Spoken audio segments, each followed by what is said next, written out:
We're back. He's back. All right, another incredible tune. So much information in this tune, man. It's just 2 5s with a little turnaround at the end. You could spend a long time just on this. It's just believe me. 2 5 exercise. It's fantastic. It's just, again, the same old thing of if you've got some vocabulary for a 2-5 and you can play it in a few keys, then you have, that's the game, is learning these 2-5s and moving them around.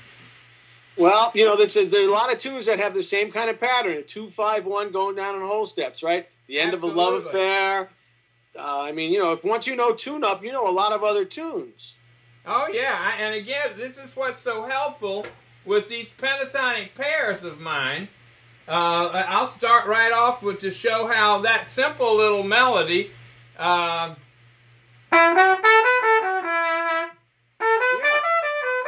you can move that puppy right on through all of those changes and start, you know, establishing where the tonalities are and a melody to work on those. Try a little of that. Let's see what happens. 1, 2, 1, 2, 3, 4.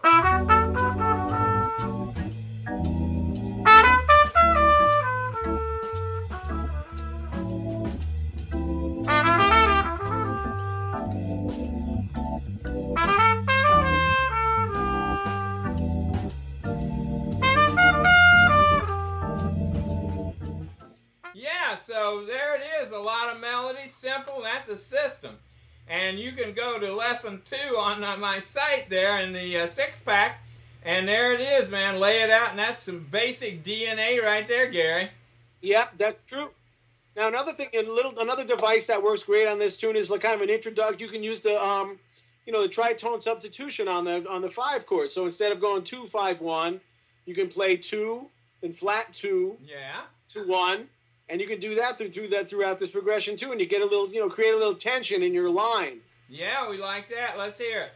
You know, so you're gonna go, instead of going E minor A D, you play E minor E flat 7, D major 7. There you go.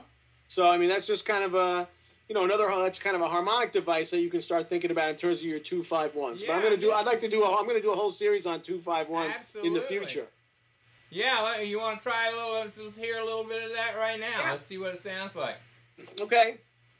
1, 2, 1, 2, 3, 4.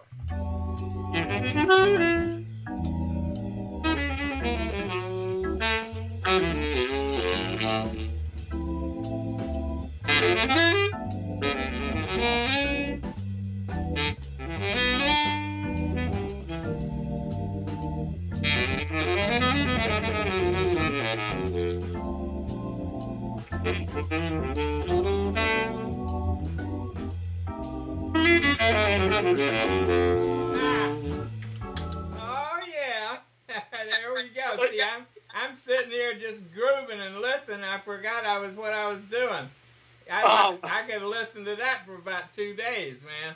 Oh man, well that's so, you know, even on the turnaround you can do it when you go to the E minor, to the F7, to the B flat major. You go play off the B7 instead of the F7. Well, these are the things that are so hard for so many people to learn, and there are easy ways to get there. And this is the whole idea, is that Gary is going to be on our site. He's going to have his own page. We're going to do some master classes, and you're going to have a chance to ask him questions. We're going to give away some Skype lessons, and, you know, that's the whole idea. If you're a serious player and you want some serious help, you won't have another shot at somebody like this in, you know, in our lifetime, I'll tell you. Well, thank you, Willie. But, you know, we all learned by doing the same thing, listening to the masters.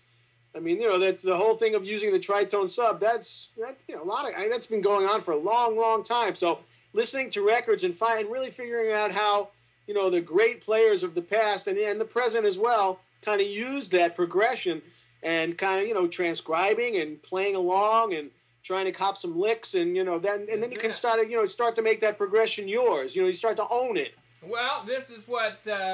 Let's see, 1945, that's how many, 6 to 50-something years, and that was Mr. Tad Dameron, and sure. All of those guys, Bird, they discovered that tritone and how to play in those upper partials and alter these chords and make the music more interesting, and that's what we're trying to do.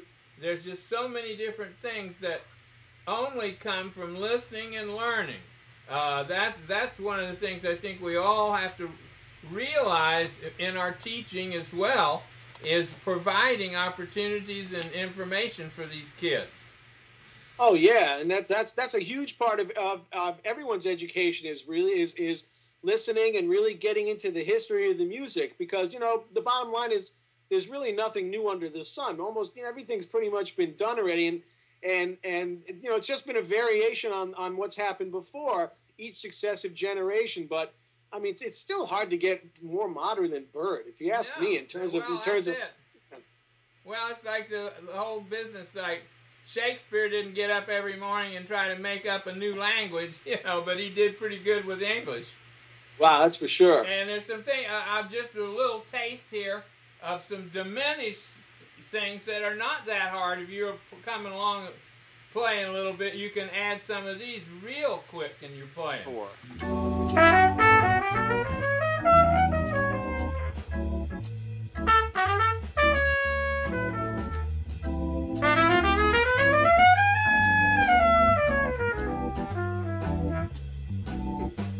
Yeah.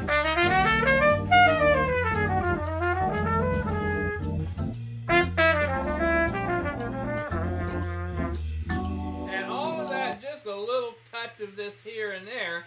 It's like the painter adding a little color to this and that, and that's what it's all about. That was beautiful what you just played, man. I could have listened to you play for 2 days. Good. Well, and all you players can go. The guys that are this diminished vocabulary. That's in the diminished 3-pack on the lessons. And I think a lot of people are starting to realize we've got over 200 members now in about 5 weeks.